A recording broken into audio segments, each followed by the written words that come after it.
Good afternoon. My name is Marlisha Palmer, and today I will be talking about visual symbols and how it affects our day-to-day lives. Symbols are a representation of words and images that represents a thing, thought, or action. Symbols, an example of symbols are money, which we use on a day-to-day basis. We have the pi sign, which in math, which I don't like math, so y'all know I don't know the solution to that one. And we have the cross, which is a representation of Jesus and his sacrifice. Symbols are a part of our day-to-day life.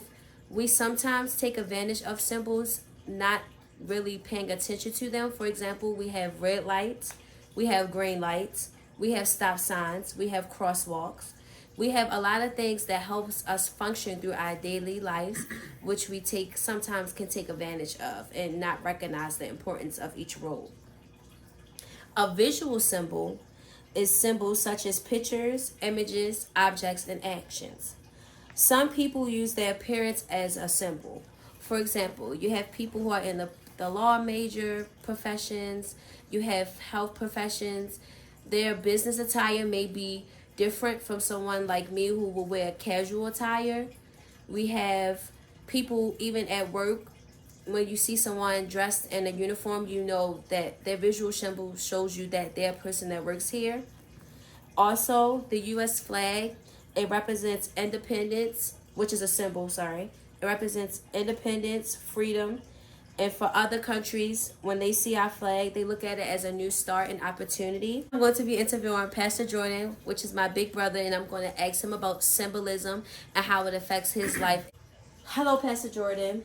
My question for you is, are there any symbols in your life that are important? And if so, do you recognize them on a daily basis?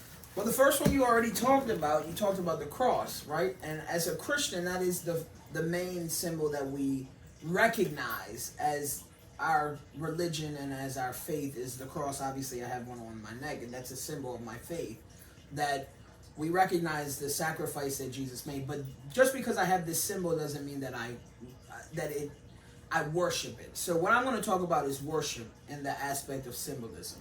So worship is an outward expression of something that's inwardly important to us. So when we talk about Jesus and we talk about worship, two of the main things that we see in churches is the lifting of the hands and the clapping and the singing. Those are symbols of worship and adoration to God.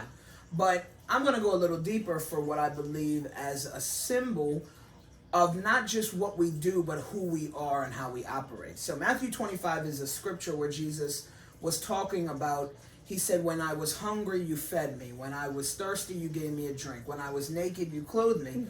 And he said, as you do to the least of these, you do unto me. So that's a representation as well as us as a symbol of our faith and a symbol of our worship to God is not only what we do, but also how we operate in our day-to-day lives, even as we serve somebody. That could also be a symbol of what worship is. Thank you, Pastor Jordan. Yes. In conclusion, a key function of any symbol is it conveys meaning. As Pastor Jordan just stated, that worship is an outward expression of an inner feeling.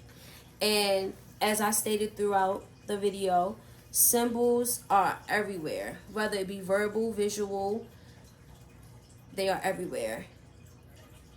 Thank you.